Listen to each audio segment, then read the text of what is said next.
Hello and welcome to the Global Goals podcast. I'm Harry Jones. I'm hosting tonight's episode. We're going to be taking you guys through all of the games that we've all seen today. We've watched them and we've studied them extensively. I'm joined with Ben, Ollie, and Chris. All right, boys.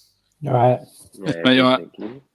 Yeah, good. So today we've had. I think we've actually been very lucky. I reckon we've had the game day of the whole tournament. I reckon. I mean, I don't know what you lot think, but I think the games we've seen today have been the best quality and the best action. So I think we've been treated. So obviously we've got the early kickoff, which was Cameroon Serbia. Going into the 1 o'clock was South Korea Ghana, Brazil Switzerland at 4, and then the game to top off the night was arguably the game of the day, the Portugal Uruguay one, the two heavy hitters in that group. So we'll just start. We'll go in numerical order. So the Cameroon Serbia game, it was a thriller to say the least, wasn't it, boys? So I just wanted to get first thoughts on what we thought about the game. It was, I reckon, the best game of the day out of all of them. Yeah, I'd Yeah. say the same. And up until Korea played Ghana, I thought that game might have just topped it. But yeah, that was the best 90 minutes we've had so far this tournament by far. Had it all, didn't it? I think. Sorry, Chris.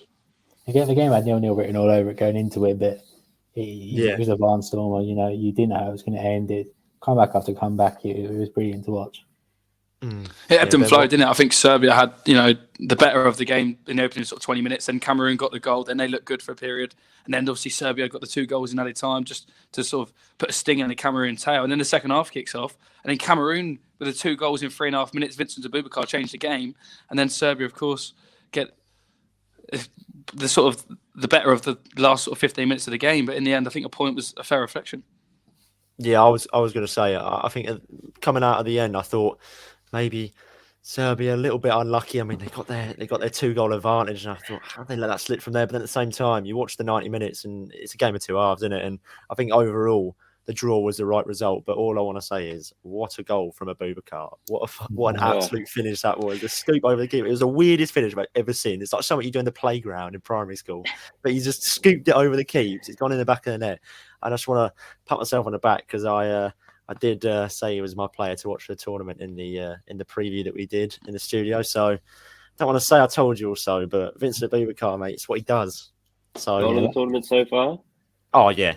Richarlison's over a kick. Richarlison's was unbelievable. I think think that tops it just. The audacity of Abubakar, though, because everyone thought he was offside. All the Serbia players had stopped watching and stopped replaying, and in the end, he just scoops over the keeper, doesn't he? And the keeper's absolutely rooted to his spot. Don't move, and then they're all just bystanders just to watch it go into. It was a brilliant chip, and just the audacity to do that. I think for me, that's goal of the tournament so far.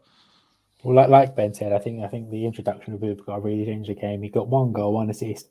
Not only that, he knew how to break the line of Serbia. You know, they play the back 3. They're playing very high up and very wide. On both occasions, this goal and assist, he's the one who broke that line, ball over the top, and he really changed the game. And I think without him, Serbia could have got the 3 points.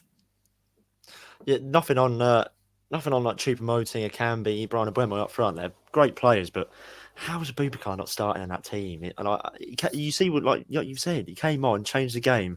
He was a top scorer in the African Cup of Nations. He's not even starting at the World Cup. I think it's criminal. I don't know how he's not starting.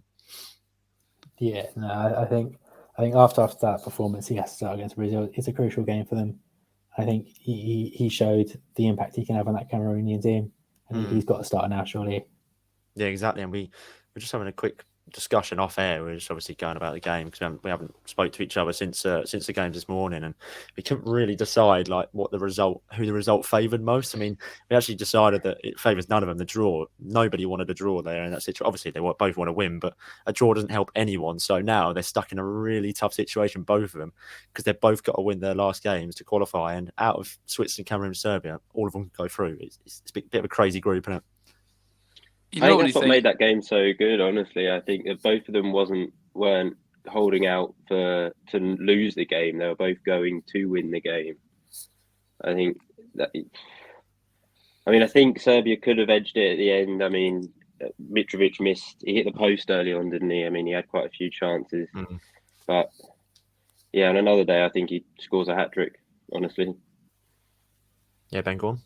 Yeah, so Mitrovic had his chance in the first half. All he's mentioned there, he spurned 2 or 3 great opportunities, and he got his goal in the end. But you'd look at the games, because Serbia have got Switzerland in sort of a playoff game, because you'd expect Cameroon to just be ousted by Brazil on match day 3, really. But when you actually look at it, you'd think it would favour Serbia. But the fact they've had a 2-goal lead, Cameroon are probably walking away the happiest side. Just the fact they've got a point. They were 2 goals behind. They looked down and out at 3-1 after Mitrovic had scored just after the stroke of half time. And then, like I said, Abubakar come on and change the game. So Cameroon will probably be the happier of the 2 teams, just because they've come from 2 goals behind to get a late point. What I say is, if you look at the goals conceded, I think Serbia will be a lot more disappointed with the goals they conceded, especially the first goal, corner routine, no one at the back post. I think that shows how important it is to have those players on the line. And I know teams don't do it anymore because they want to do the offside trap, catch the offside at the corners, but having someone at that back post, it's so important. And then they conceded a goal there.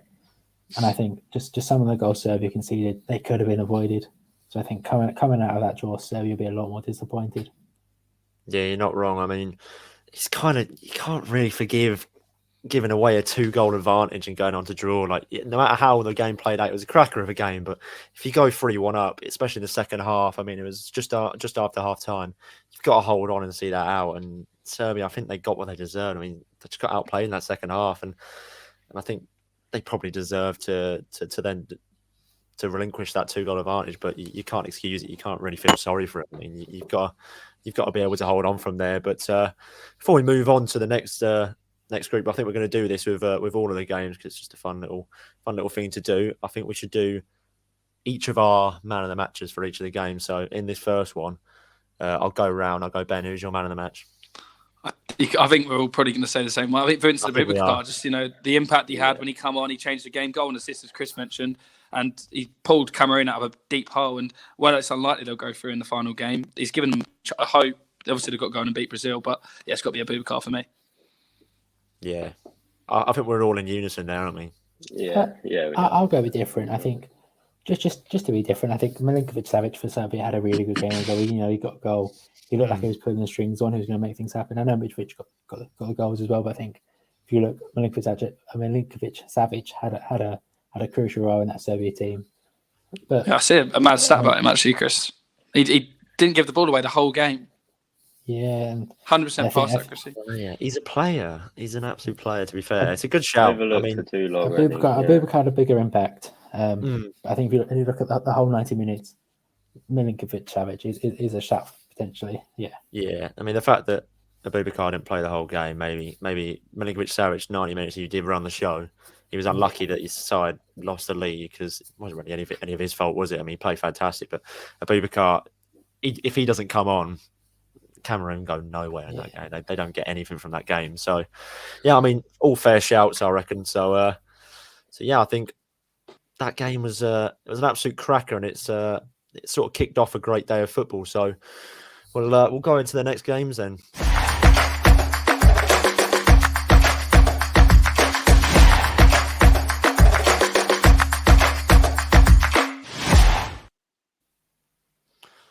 So, next game, and another absolute corker of a game. Like I've said, we've been absolutely treated today. And South Korea and Ghana in the other group that was played today.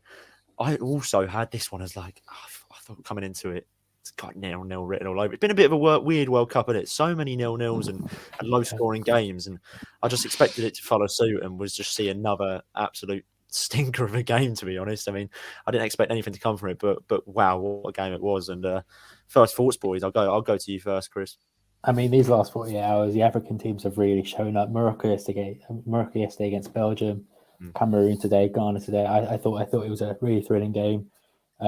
Kudos to Kudos, you could say. He was fantastic. He really drove that Ghana team forward. You thought that one all day, yeah. Just come to me.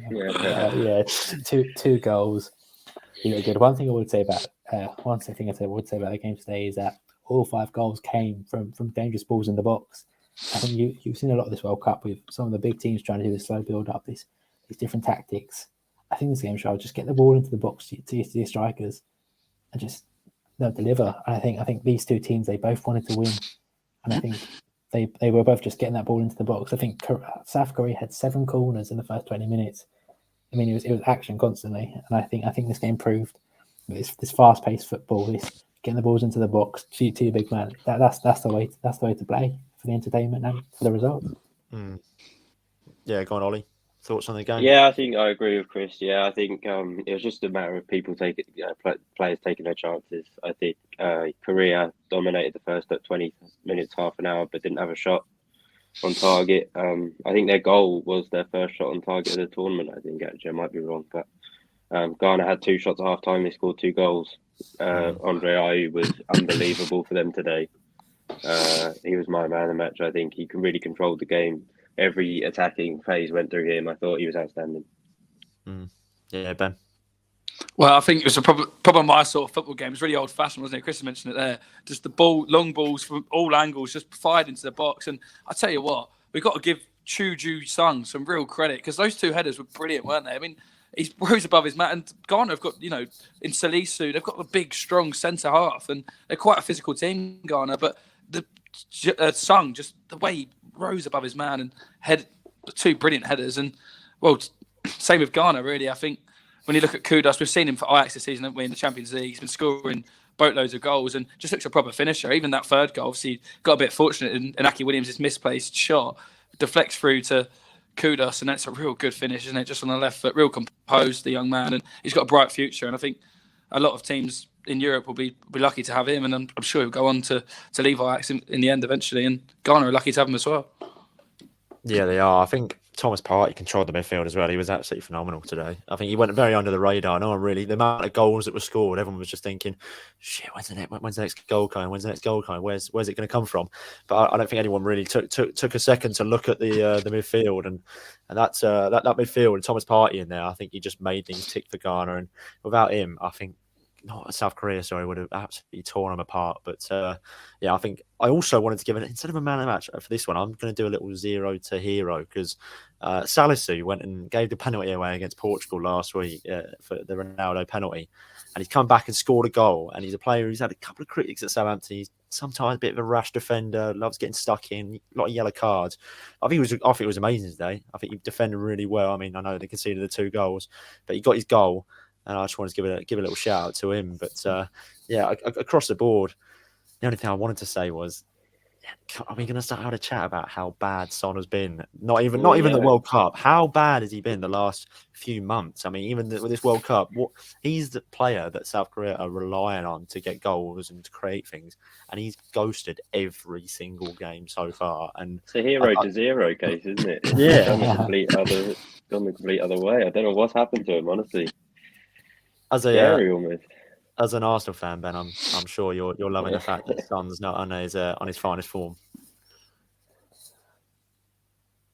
Ben? Yeah, well, it's a tough one, isn't it? Because I know he's a fantastic player. And can you hear me now, boys? Sorry about that. I think he's on a bit of technical difficulties.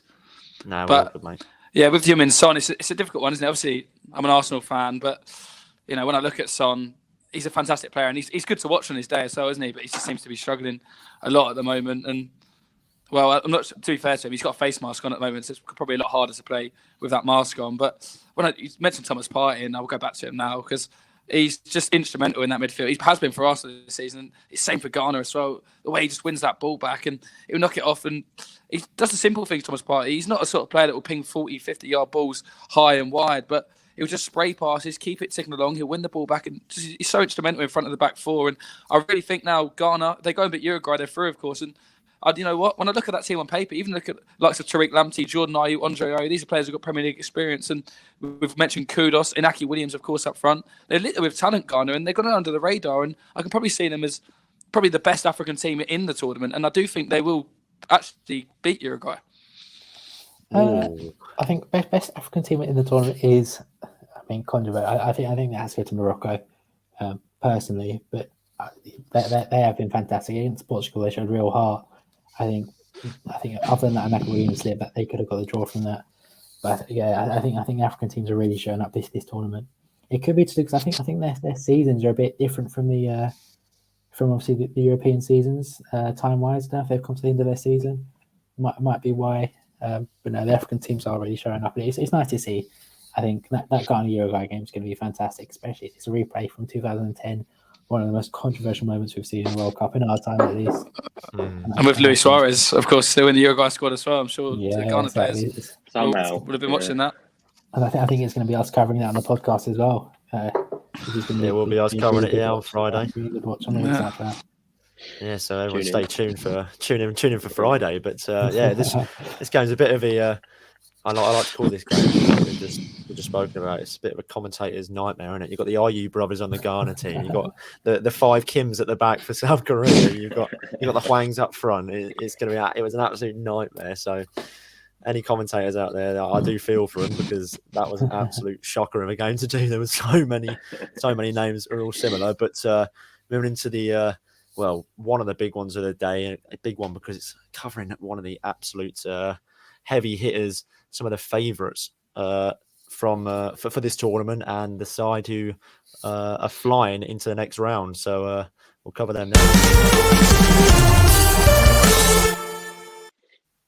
So, Brazil, Switzerland, and probably the most lackluster game out of the games today. I think it was probably the worst in terms. I wouldn't say worst. It wasn't a bad game, was it? It was just, it didn't have as much. It wasn't as action packed as the other games of the day. But first thoughts on the games, boys. I'll go to Ben first.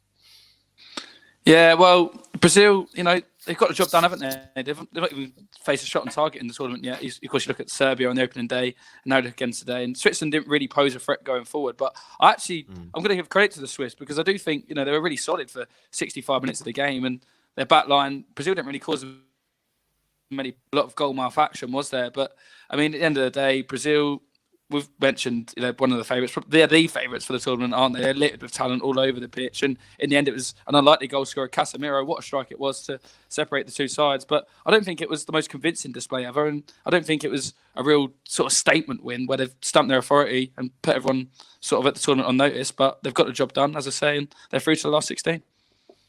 Yeah, Ollie, thoughts on the game from you? Yeah, well, compared to the two before that, it was... you can't even compare them. But Brazil have qualified without having a shot on target against them, and they haven't conceded a result. Obviously, they've questions about missing Neymar today. I think they did, even though they won the game. Goal came from Casemiro, but I think they're missing that extra added pass that he brings, or that extra bit of flair that he can bring to the attacking third. And I think Vinicius and who started on the right, was it? Rafinha. Yeah, I think they were trying, but. Yeah, I think they were missing Neymar today. Yeah, Chris, how much do you reckon they are missing Neymar? And do you reckon it affected? Do you reckon if Neymar played today, what do you reckon happens? I think if Neymar plays, they still get the win. I think they miss Neymar, but I think if you look at the Brazil team of 2014, the semi-final against Germany, where they didn't have Neymar then, lost 7-1. I don't think it's to that extent. They've got a team now where they can be about the star man, but still perform and get the result. And I think that's important. Any team about their star player. If England did have Harry Kane, would struggle. He's our star man, but they didn't struggle to the extent they have done in the past. And I think that's important to the progression. Players like Vinny Jr. have come through. They're sort of taking that role. And I think Vinicius was good today. He did look dangerous. He did cause the defence problems.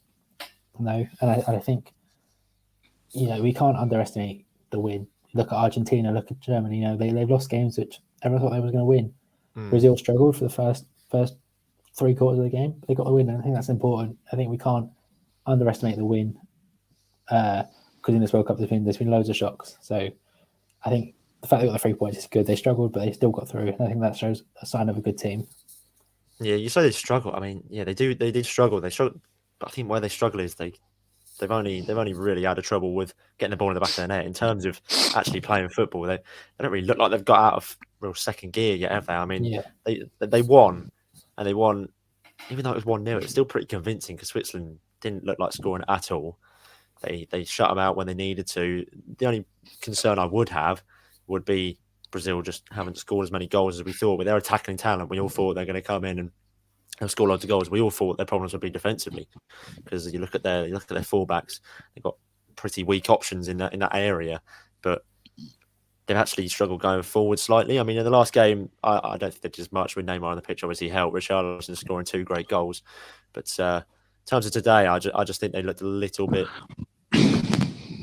half-hearted in front of goal. They didn't really have that technical nous, but I wouldn't really say it's down to anything in particular, to be honest. I think they just didn't look like as sharp as maybe they did last week, but maybe that's just because they found the task too easy. I mean, I think that once they got the goal, they knew the one was in the bag, so I think they didn't need to push for a second, did they? Yeah, I think it's sort of a case where. You go, Ben. Sorry, Chris. Sorry, buddy. I think it's more of a case where it's like, I think Brazil sometimes can be seen as a bit one-dimensional because they've got all these flair players in and around the penalty area, like Rafinha, Vinicius, Neymar, Richarlison, and sometimes I think Vinicius or Rafinha, they get to the byline and they just look a bit sometimes afraid to put the ball in the box. I mean, I remember one time in the first half where Rafinha did actually get a ball in the box. Vinicius was running off the man at the back post and he almost got on the end of it. And sometimes, we just spoke about it earlier on with the South Korea-Ghana game. Sometimes, it's good just to get the ball into the box and, hope that the ball's good enough and there's someone on the end of it. But Brazil, they just look a bit afraid to do that sometimes. And, they'll beat their man, Vinicius, and then he might cut back and play his fullback. And they're so keen on the interplay and just, almost walking the ball into the back of the net rather than sometimes keeping it simple, getting the ball in the box and trying to win the headers. Do you know what I mean? Yeah, Chris, what you say? I think they done what they needed to do. I think the real test for Brazil is when it comes to knockout stages. Let's be real, like Serbia, Cameroon, Switzerland. They're not a problem for Brazil. I think once they come into those stages, whether they play like the Frances, the Argentinas, that's when that team is going to get a real challenge, and that's when we're going to see the true quality of that team. But I think for now, they're getting the wins, and I think you can't complain with that. I think it's hard to judge a team which is I think it was Ben who said who are just sort of in second gear at the minute. Once it really matters, and once the big games come in, I think that's when we can really judge them and see what their best quality is. Same with France, isn't it? Really, we've not really seen them get out of first gear yet, and a lot of the big boys that were the heavy hitters that were favoured. Of course, England are up there as well. We've not really got ourselves out of first gear. We had a great win against Iran, but we've just seen against America that didn't really get started. We was flat from minute one. I think you look at Argentina, we've not seen the best of them yet, but I do worry for them now because that's 2 games now where they've looked flat. And I feel like this is a proper wide open World Cup, and that's why I'm so excited for it. Because at the moment you'd have Brazil as narrow favourites, but no one's blowing anyone out the park. Because Spain, of course, blew Costa Rica out the park 7-0, and then Germany yesterday, bit of a wake up call for them, wasn't it? They weren't great, but it's a good draw for Spain. But I think it's just really exciting because no one seems to have really hit that top gear yet. But like Chris says, if everyone's doing what they need to do, Brazil are doing what they need to do, England done what they need to do, Argentina have still got to go on and beat Poland. But hopefully we can get these big matches at the latter end of the tournament. Yeah, no, I think you're right. So we'll go through the man of the match in this one. Who do we all think is man of the match? Ollie? There's not really any standout player. I mean, I could give it to Casemiro for his goal alone. It was well taken on the half volley. But I don't think anyone really lit the game up. I think that's again where Neymar was missing. I think Switzerland looked really flat. I think Serbia can take a lot of positives from that going into their final group game. But I'm going to have to give it Casemiro just for the goal. I thought it was really well taken. Chris? I'll give it to Vinny Jr., I think. I sort of disagree with Ollie. I think when he had the ball, it does look dangerous. There's a step over the skills. I think one little ball into the box for Richarlison outside the ball, outside the foot. I think Vinny does look dangerous, and I think he, out of anyone in the match, he looked like he was going to be on, had done something, who was going to do something. So yeah, Vinny Jr. for me. Yeah, Ben, who's your man of the match? I'm going to be different. I'm going to go for the old stallion at the back, Thiago Silva. I mean, he didn't really have a lot to do in terms of sort of Switzerland going at him, but everything he had to do, he's just so elegant. And he's 37 years old now, Thiago Silva, and just doesn't look a step over 30, does he? He's so in control of it, and even in the back four, because to be fair, I was one of the people going into this tournament questioning whether Thiago Silva could play in the back four, whether he's quite not got the legs for it, especially next to Marquinhos. Of course, he's getting towards his mid-30s now. I thought those two might struggle for pace, but it just looks so assured. Of course, they played next to each other for years at Paris Saint-Germain, and they've just got that understanding. And Thiago Silva, he's not just sort of got that defensive know-how and that defensive IQ, but he'll bring the ball out into midfield and play those passes through to Fred, Keta, Casemiro, and he was looking to spray passes wide to Vinny and Rafinha as well, and I just thought he was really impressive, and just he goes under the radar, doesn't he? Just a constant performer every single game, and Brazil are lucky to have him. Yeah, I'm gonna make sure that we all go for all different picks this time. So my man of the match, I'm gonna actually give it to Jan Sommer, because I reckon without Sommer in goal, could have easily been 3 or 4 to Brazil. I think he kept Switzerland in the game. He saved them in their first game of the tournament. He got man of the match in that one as well, the official man of the match. And I think he did the same again today. I think he's been absolutely phenomenal. He's popped up with some important saves, been there when he needs to be. And although, I mean, he let the goal in, wasn't really his fault. It was a deflected half volley. It's not really much he can do about it. And at the end of the day, I think he's been fantastic. I think he's been their best player of the tournament so far. So, my man of the match, going to give it to the goalkeeper Jan Sommer. So, for the first time, we're all different for our man of the match picks, which is always nice, like a bit of variation. So, now we'll jump into the last game of the night, the 7 o'clock game, the Portugal-Uruguay match. So we'll cover that now.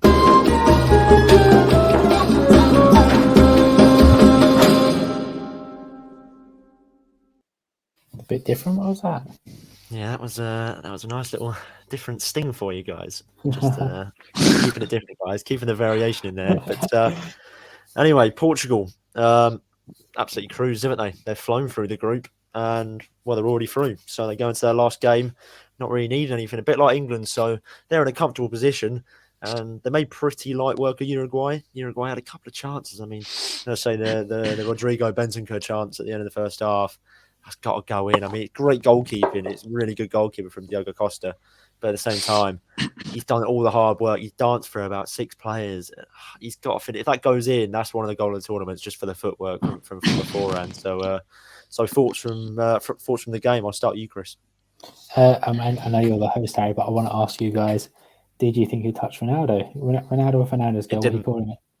No. Fernandes goal. It's a Fernandes goal. Did not touch Ronaldo. There's no way that would make him go level with Eusebio, wouldn't it?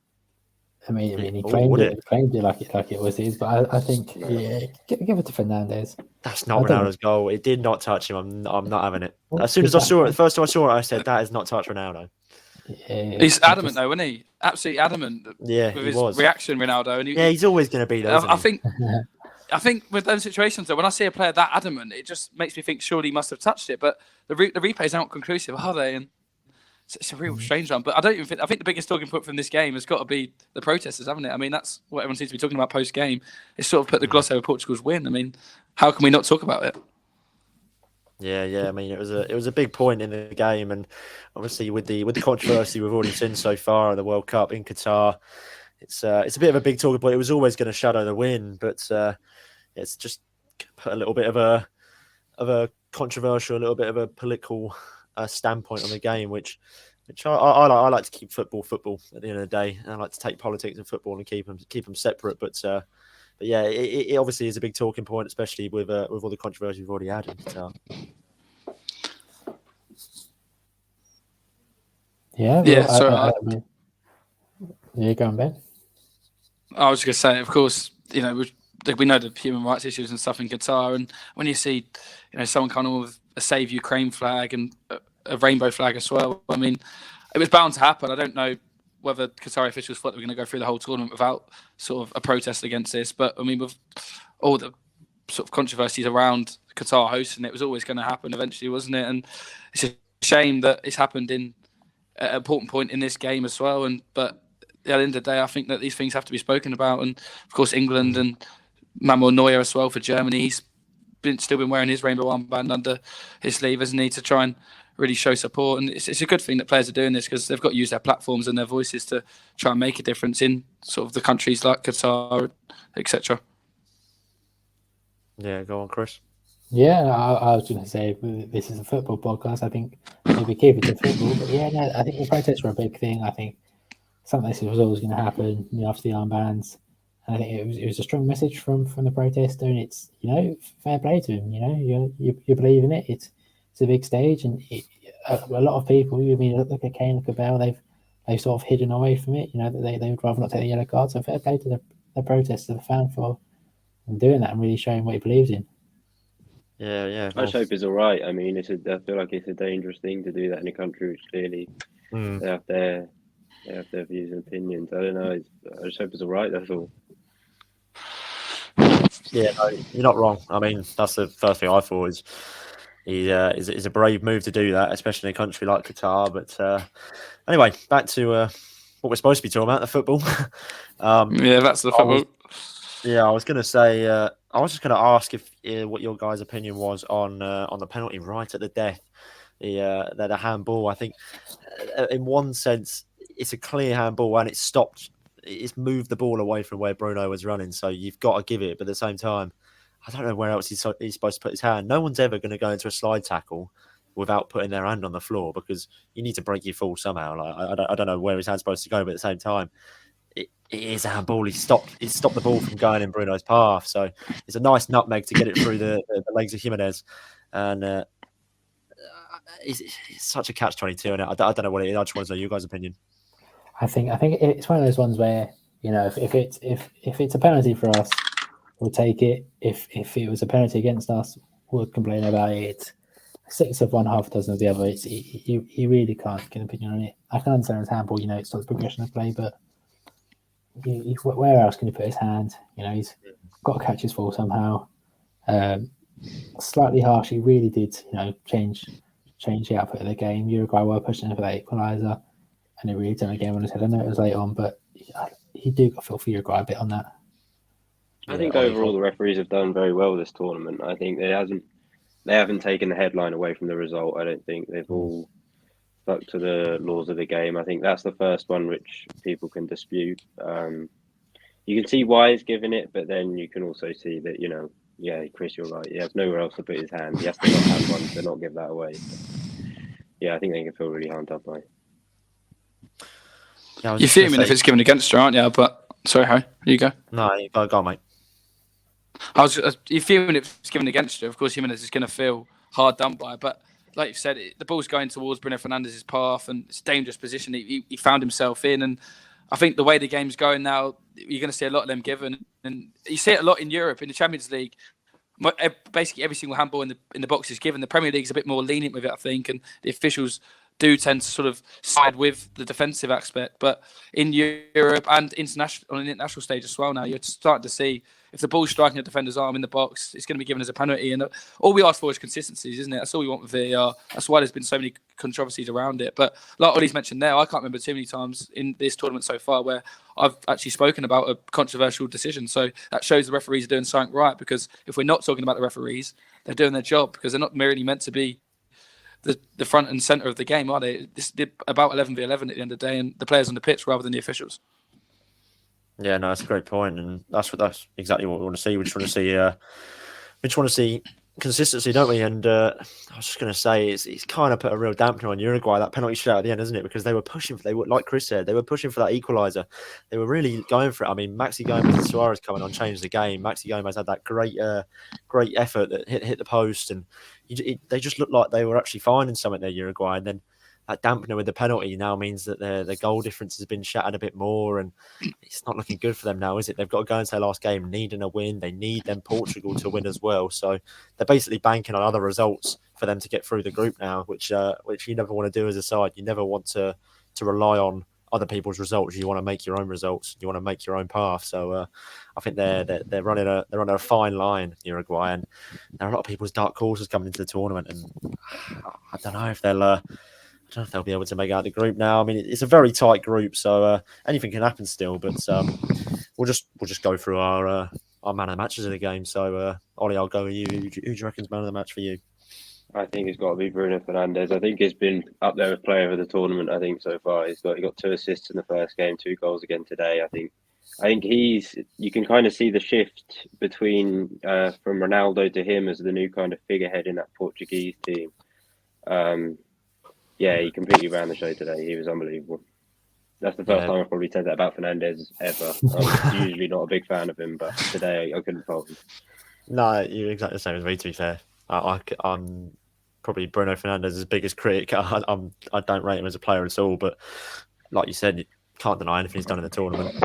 2 goals, popped up with the 2 goals. First one, very fortunate. I'm not really sure what Roche's doing in goal there. I don't know why. He was like rooted to his spot as if like Bruno bent one in from 30 yards. It was just a tame cross in the box, and he's just watched it go in. I'm still wondering what he was doing, but take nothing away from Bruno. Scored a good penalty as well, won the penalty as well. So if any fantasy World Cup players out there, you'll get an assist for that. So he's actually got 2 goals and an assist when they've only won 2-0 somehow.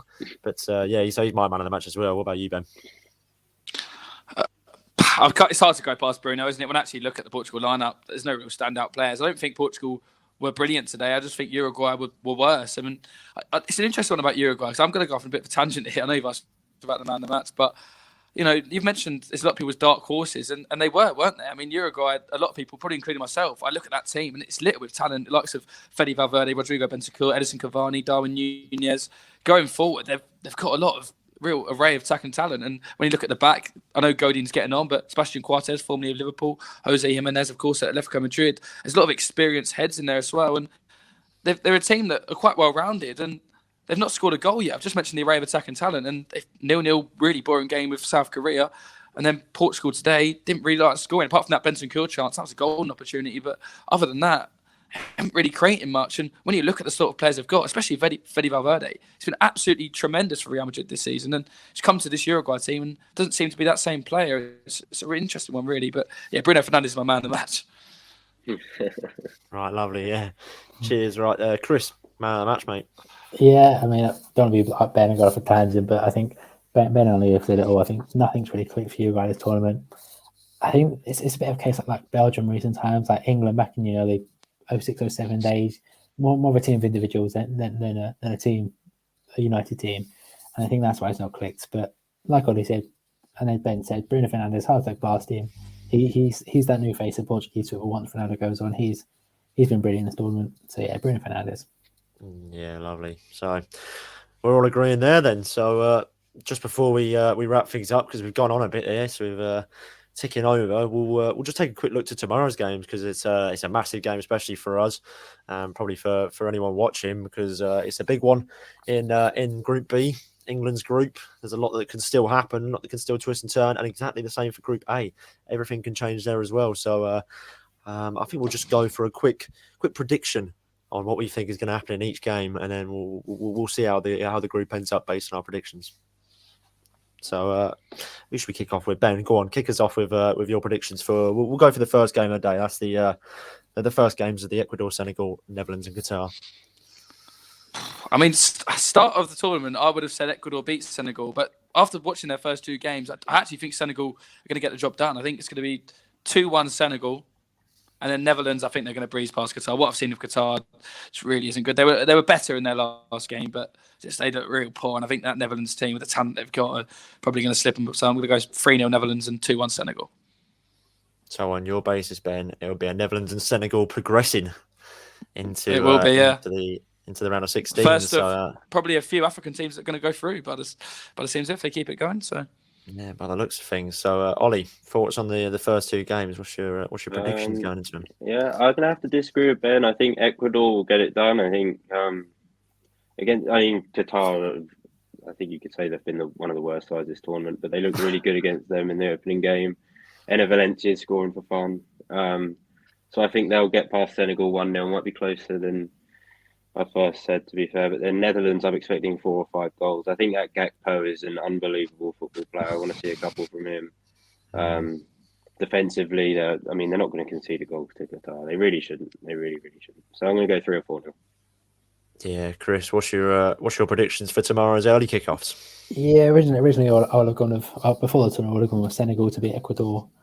During the tournament, I quite favour Ecuador, but I think Enner Valencia, I don't know how sure he is. He's going to start, and I think that's going to be the real crucial point. He was stretched off, wasn't he? Yeah, exactly. And I think without Enner Valencia, I think Ecuador will lack goals up top. I can see Senegal nicking it 1-0. Ismail Assar, he's been good for them so far. So yeah, we'll go for Senegal on that. And I think, yeah, like I said, Netherlands breeze past Qatar, 4-0, Gakpo hat trick, and Depay can get one as well, I think. So I've got Netherlands and Senegal. Gakpo hat trick. Yeah. I'm gonna go. Yeah, Netherlands breeze past Qatar. What I've seen from Qatar, I mean, there was so much hype. I mean, the players were like living in isolation, dancing their families in months, all preparing just for the World Cup. Everyone was like, they're a team now. They played together for the last 4 months straight. They've been training together. They're a real unit. And we saw that first game, and they were so bad. I've never seen a team like that in a World Cup. Like Saudi Arabia at the last World Cup were bad, but this Qatar team, for a host nation, they're just woeful. But so I'm going to go Netherlands breeze past them. Won't even be much of a contest. And then I'm going to go Senegal. I think Senegal will do Ecuador. Sorry, it won't be tough, and I think it might be a bit of a boring game. I can see it being a little bit of a drab one. It'll take a while to get going, but I reckon Senegal will just get down the line, and I reckon they'll do them. So I reckon there'll be a Netherlands Senegal 1-2. So me, Chris, and Ben all agree Netherlands Senegal 1-2, and Ollie thinks it's going to be a Netherlands Ecuador 1-2. So nice little variation between us. We can all laugh at who's wrong on Friday and who's right. So, Ollie, you could be the butt of a joke come Friday, or you could be abusing all of us. So that's always nice. So we'll just go into the next group, which is the big one for all of us, the one we're all looking forward to.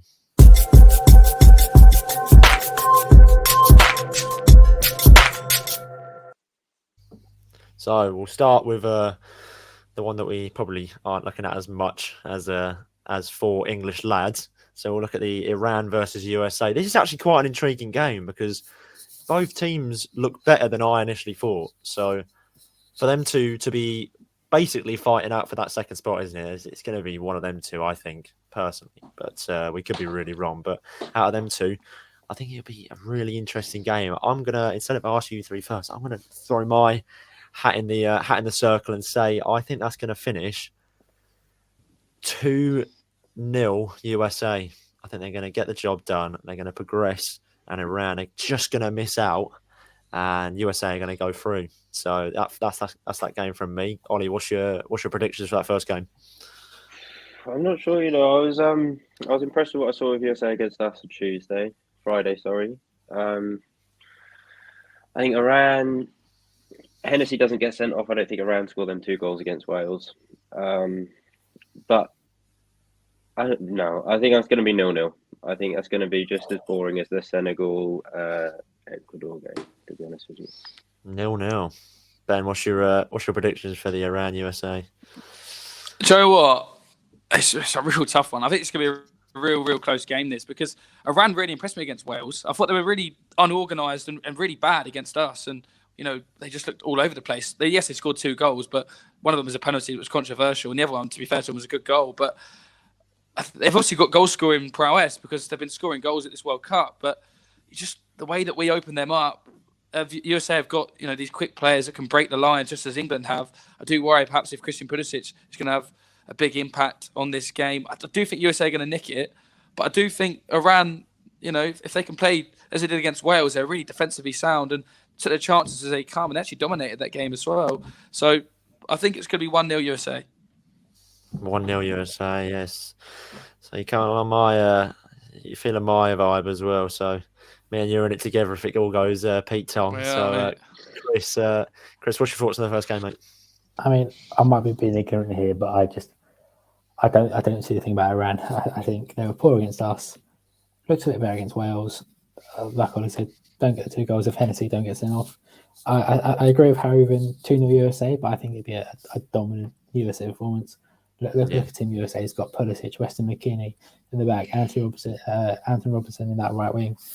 I think a dominant US performance, 2-0, easy pickings. Yeah, lovely. So on to the big one, just before we wrap up, because we don't got much time left. The England game, we're going to fly through it because I don't want to make myself look like a mug by saying England are going to win the whole World Cup right now. So I'm going to throw my hat in there and say England 4, Wales 0. There, I said it. England 4, Wales 0. We're going to go out. We're going to Henderson in midfield. We need the form going into the knockouts. I reckon we're going to put USA behind us and think, right, none of that again. We're not messing about. We're coming out and we're going to get the job done and everyone's going to be scared of us. Done. Ollie, what's your thoughts? I can disagree with you more. Honestly, Harry, mate. Honestly, I think we might be in trouble here. I think we might let our guard down. All this, we need them to score 4 goals in order for us to go out and everything. Henderson starting in midfield. I think he should drop players, honestly. He should rest them. I know it's good to have momentum in these kind of tournaments, but I mean, Harry Kane rolls his ankle against Wales when we're 2-0 up, and then our tournament's arguably over. So I don't know. I think I'll go for another 1-1. I think it will be another draw. Another draw, Ben. Go on. Quick prediction from you, mate. It's a passion game, ain't it? I think. I look back at Scotland a couple of years ago when we drew 0-0 with them in the Euros group stage, and they just wanted it so much more than us. So our players have got to go into this game with the right mentality. I'm not questioning England's mentality, but I think that Scotland game, we didn't go into it with sort of the right mental state, and we probably thought we was just going to go in and walk them over. But Wales, make no mistake about it, Wales are probably not going to qualify from this group, but they're going to absolutely go there tomorrow with every intention of beating us at a major tournament. Because when was the last time that happened? Wales beat England in a major tournament? Never. You know, they've got pride on the line, and they've got history on the line, so they're really going to go for it. But I do think we're going to win 2-1. It'll be a close game. 2-1, nice. Chris, go on. Quick prediction. Yeah, I think this game means more to Wales than it does to us. I think you've seen the fight talk from the players like Kiefer Moore that they won this over us more than anything. I do agree with Ollie. It'll be a 1-1 draw. I think Wales will get the first goal. We'll be chasing the game. I can see it's a 1-1 draw and us winning second in the group. Yeah, nice. Well, you've all got a little bit conservative there. I've proper thrown my nuts on the line. So we're either going to come into Friday. I've gone for the high risk, high reward. I'm either a genius or you won't ever see my face again because I'll be in hibernation. We've seen England enough in major tournaments, haven't we? I think. So no, not to expect the minimum, and you might be happy. Well, there we go, and that's our predictions for tomorrow's games, and obviously tomorrow. Tune in to see 4 fresh new faces because there'll be someone else covering the games for tomorrow. But if you want to see our ugly mugs again, we'll be back on Friday. So tune back in on Friday. We'll be covering the Friday's fixtures and going over the nights before. And we'll be going over our predictions as well because I'm going to make a note of all of our predictions and see how wrong we were so we can all laugh and have a good joke. But that's all from us today. We've wrapped up today's football and tomorrow's football. So, yeah, it's been a good one. Cheers, boys. Thank you very much. Thank you, Harry, mate. Thank you.